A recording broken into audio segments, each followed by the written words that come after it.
Hi custard tarts, today is a very exciting day. I am today going to be touching and looking through and contemplating and considering a copy of the Marielle Tarot, which somebody that watches my channel very kindly gifted to me because she never really connected with hers, and she said she had one and she noticed it was on my wish list in the card slinger video that I did and asked me if I wanted it. So I feel ridiculously, stupendously lucky, and I'm really like so grateful and feel so lucky in a more general sense that the community has been so giving and that my audience have been so giving in relation to decks that they no longer want or that they didn't bond with, that I have either lost in Floodgate 2015 or have on my wish list and am yet to buy.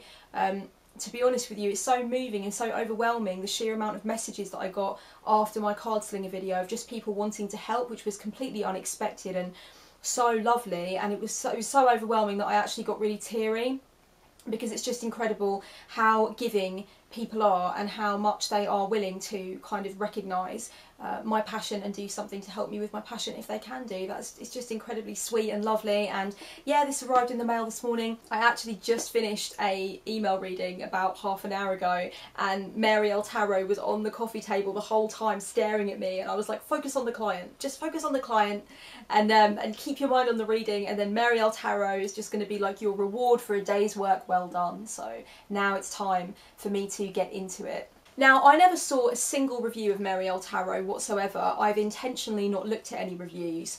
I decided that I wanted, I think that's true anyway, I don't remember seeing a single review of Marielle Tarot.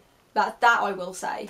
I didn't like go out of my way to seek video reviews or anything of that nature. I literally just saw a few images of it and I just wrote it down very spontaneously on my wish list. It was only after that that Marielle Tarot became more and more kind of visible to me in various different ways via the power of synchronicity, and it became increasingly obvious that this was a deck that was kind of throwing itself into my line of sight, you know, like it was kind of like everywhere I went people were kind of mentioning it, and there was something very surreptitious about the way that it kept coming up.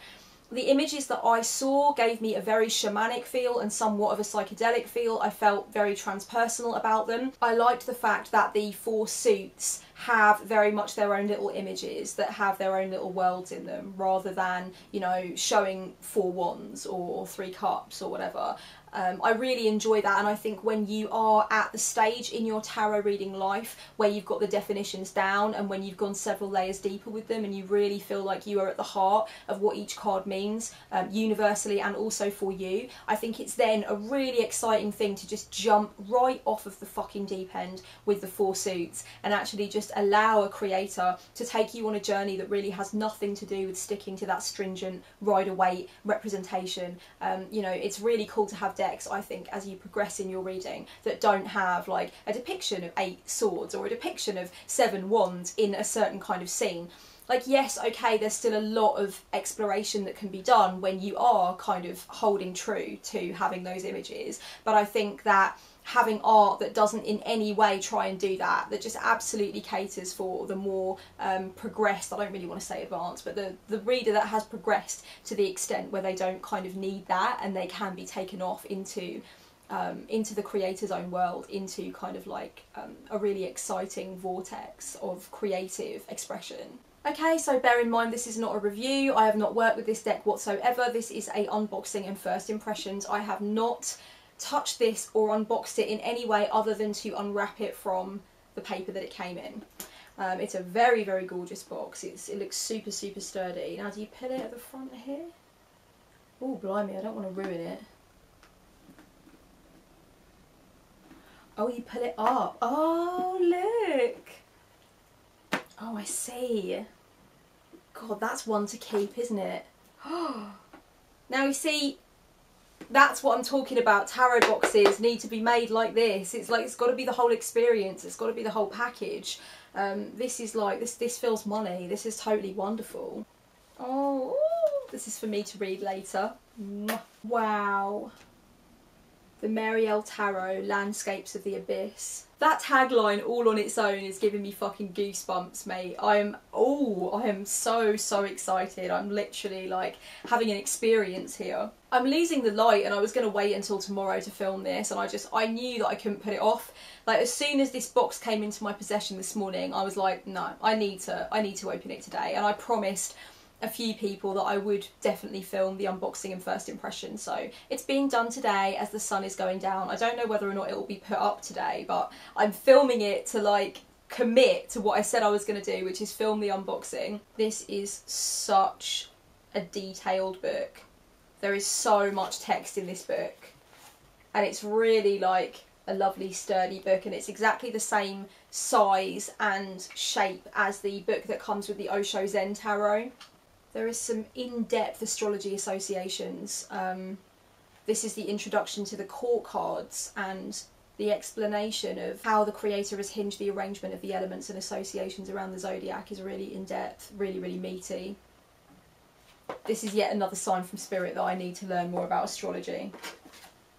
I'm listening, and I will, okay? Can you get off my back for just 1 second? Okay, so there were 3 cards underneath the book, and one of them is the King of Cups. Now, I don't know if this is actually supposed to be in with the rest of the deck and just isn't, so I'll have to check that out, because I do know that when you buy decks from Bubba Studios, they do actually have an extra Lovers card, don't they? It's kind of like a thing that they're known for. And what else do they have? They have an extra Lovers card and maybe an extra Queen of Swords, I want to say, but no, I don't think it's that. But they always do an extra Lovers anyway. Is it an extra Hierophant? What is it? Someone tell me. Someone tell me. Bubba Studios do like an extra thing. Like they have 2 cards and you can choose which one you prefer out of the 2. So I'm wondering if Schiffer Publishing have done something like that, or if this guy has just found himself hiding underneath the book, which would be that would be something that I would concentrate on. Like, that would be a form of sign, a form of synchronicity, you know. Okay, and then there's some details about Schiffer Publishing, who published the deck, and this little kind of, just a cute little card, like a little joker / blank card. Okay, so it's quite difficult to get the cards out of the deep kind of alcove, so you kind of need to lift the whole thing and tip it. That is so cool. I love the black borders. That is one meaty, sturdy deck right there. Wow. So just straight away looking at the full, this deck is so bold and it really wants to take me on a journey. I feel like whether I want to go on it or not, I feel like I've just been plunged into the deep end 100%. I mean, I love, first of all, the fact that he's wearing shoes that are fashioned out of the same stuff that it appears that the butterfly's wings are made of.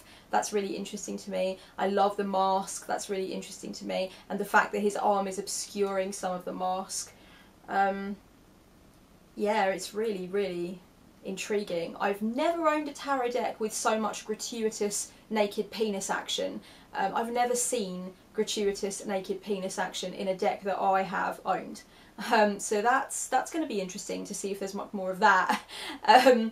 Yeah, that was a really bold choice, but obviously I haven't looked at the rest of the deck. I'm just literally looking at the full right now, so that could be the only naked dick in the whole deck, but who knows. Wow, that sacred geometry in the Magician is unbelievable. And I love the fact that the infinity symbol on the top is not equal on both sides. So actually it forms an infinity symbol when you're looking at it from far away, but actually you can imagine that it is in a halo form above him. I hope that makes sense. I'm going to show you in the close-ups, you should be able to see what I mean. But it actually just looks like a bendy halo, as well as obviously objectively from the distance that you're looking at it from as the viewer, looking like an infinity symbol. So I think that's really cool. I also love the fact that he doesn't look like he's there. Like, he could just be an apparition, a spirit, you know, a ghost. I love the fact that the Empress has had the baby and the baby is on her back. That's interesting, isn't it, to dance with and work with, especially from the perspective of somebody like me who really taps into the creatress archetype when it comes to the Empress. I just love the fact that she has actually birthed the child. I also enjoy images of the Empress where she's not obviously pregnant. because I kind of don't relate to that myself as somebody who doesn't want to have children. I guess even if I did have children, I wouldn't necessarily feel that an image of a heavily pregnant woman should in any sense be the most fitting and the most appropriate image of female creativity per se. In any event, that is really interesting to me. And what's also really interesting is that the High Priestess is heavily pregnant.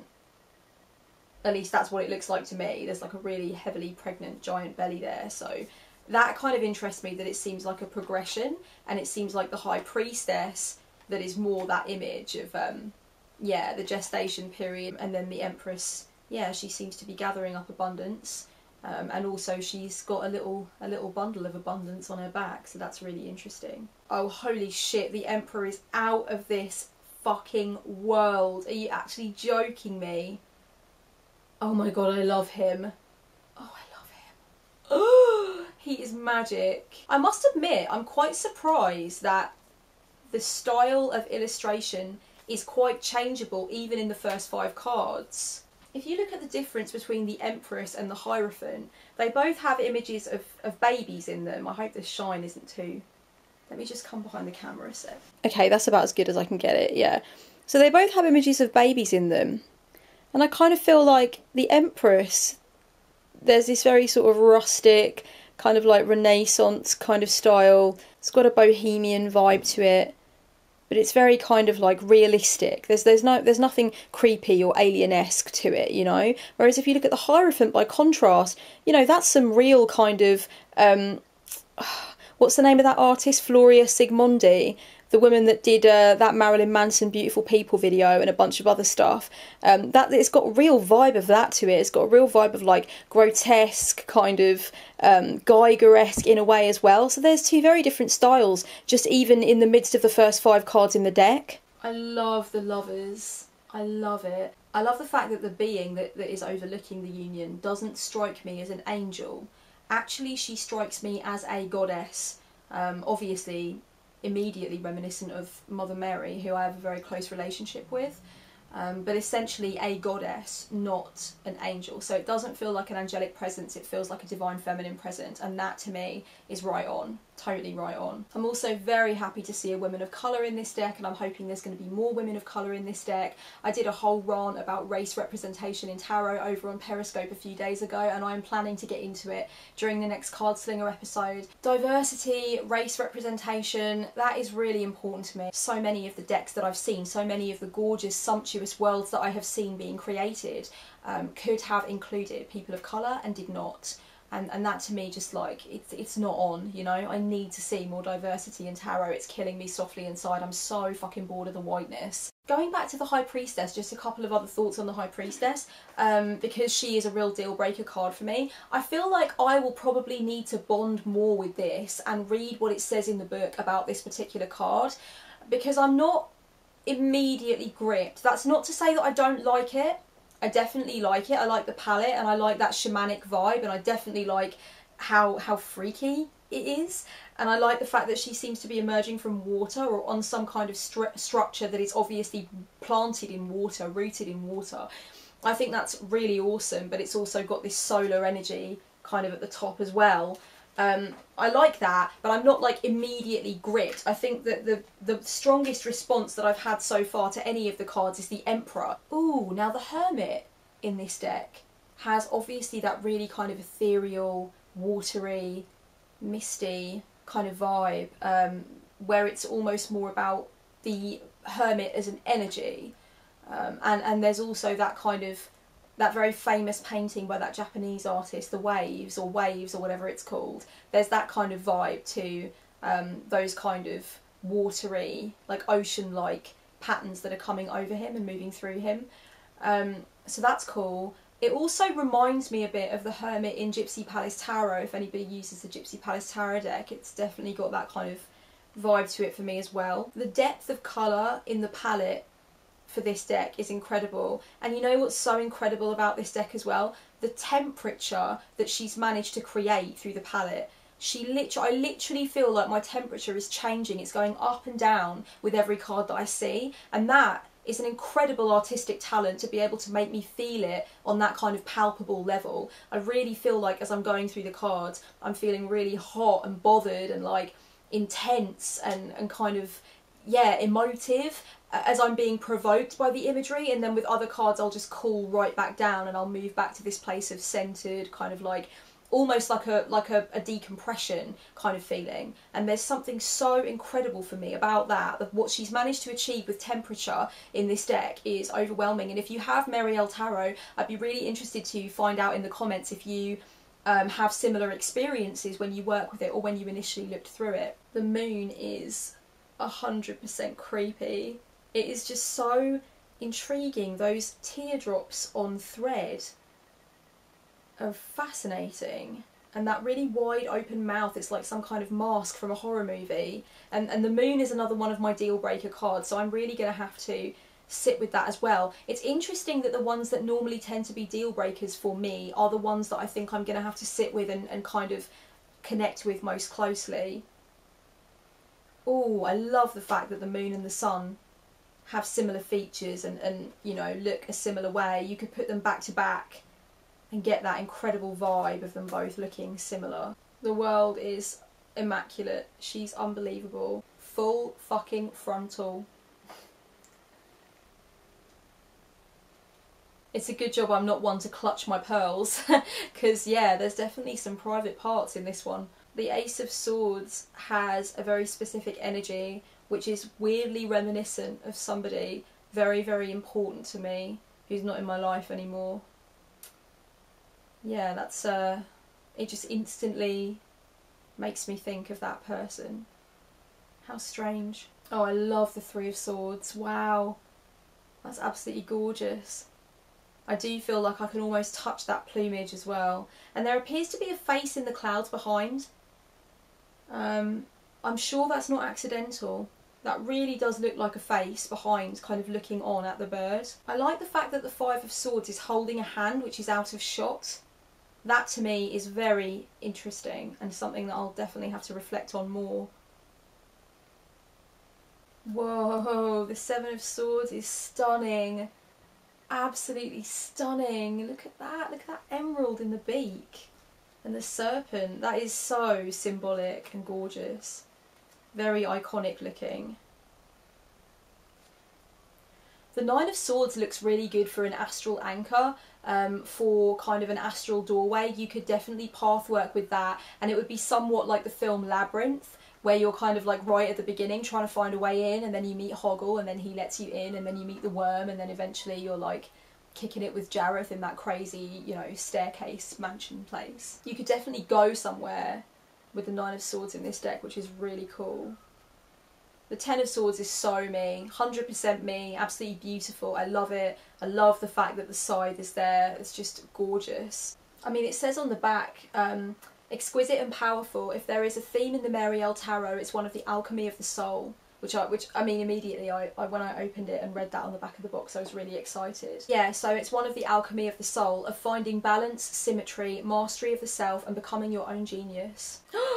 Oh, the Queen of Swords is two ravens. No.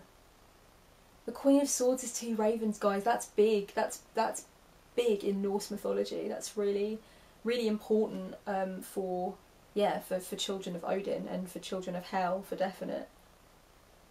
That is so fucking weird. The Queen of Swords is another massive deal breaker for me, and very, very important, and often connects me to my matron deity. What? They are thought and memory. Okay. Yeah.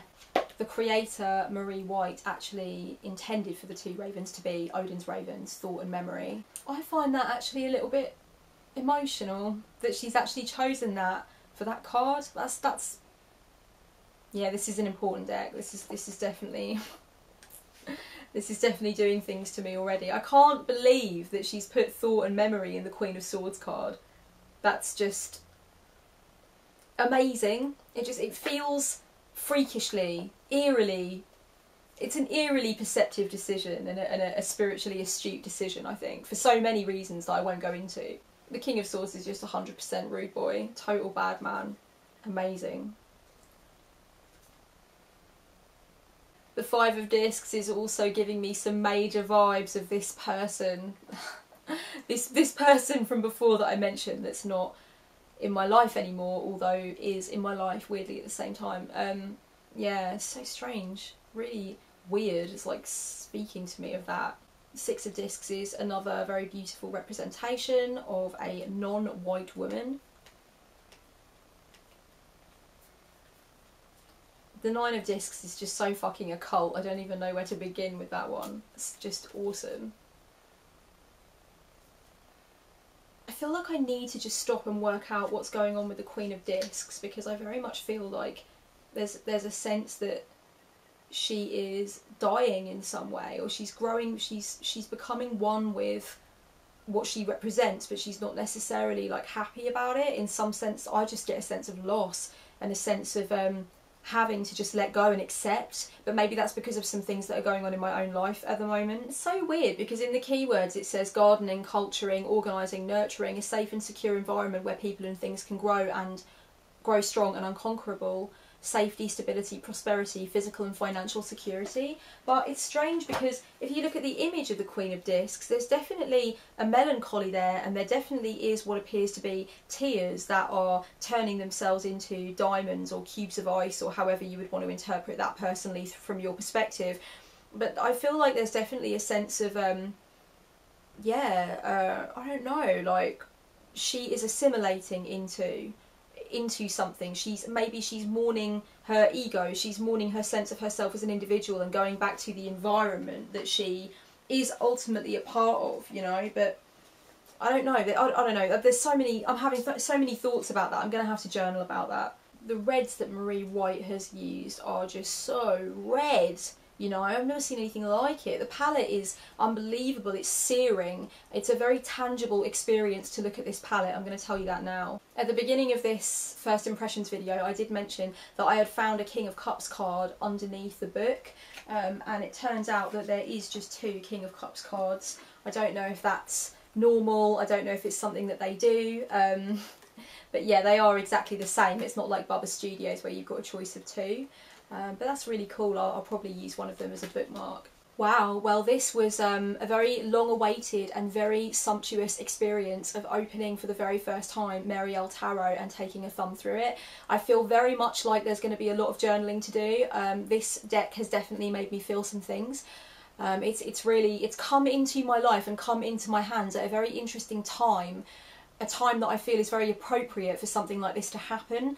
It definitely is very moving, it's definitely very emotive. I've heard from a few different people, people have emailed me, people have asked me if I own the Mary L Tarot. You know, over time it has come up again and again, and one of the key things that people consistently state is that it is just so moving, it is so evocative, it really gets you in a deep place. And from just looking at it and doing this quick kind of first meeting with it, I can definitely say that I think that that is the case. I'm looking forward to getting to know it more, and you will be seeing photos of it on Instagram, no doubt, and you know, I will chat about it in my card slinger videos and what have you, so really excited to just get into it more, and I'll definitely share with you my updated responses to it and do a full review at some point when I've had a little play with it. I love tarot, I live, sleep, eat and breathe tarot. If you are interested in having a tarot reading with me, then make sure that you go to kellyannemaddox.com and check out my work with me tab for the options. I offer a lot of set template readings, so different ideas that you can work with that I have kind of designed for shadow work and self-love and business and that kind of thing. But I do also offer the custom design reading, and I always will offer that reading, and that's just basically where I take a look at the notes you've given and the areas of focus that you want to go with, and from there I design something completely unique for you. I'm offering video readings now, guys, alongside Skype and email, so if you've always wanted to sit down with a nice cup of tea and watch a video reading from me uploaded as an unlisted video link on YouTube, then you now can select that as an option. So I'm super thrilled, massively excited to be offering the video readings. They're going really well and I'm really enjoying them. So yeah, if it's something that you're interested in, make sure you visit my website, check it out, and I would love to work with you this year. You know I'm going to switch this off and then go through them all again, you know, I can't help it. I'm sure I'll sit with these for quite a while now. Thank you so much for sharing in this incredible experience with me. I really feel like this is going to be a game changer. Much love, guys. Blessed be.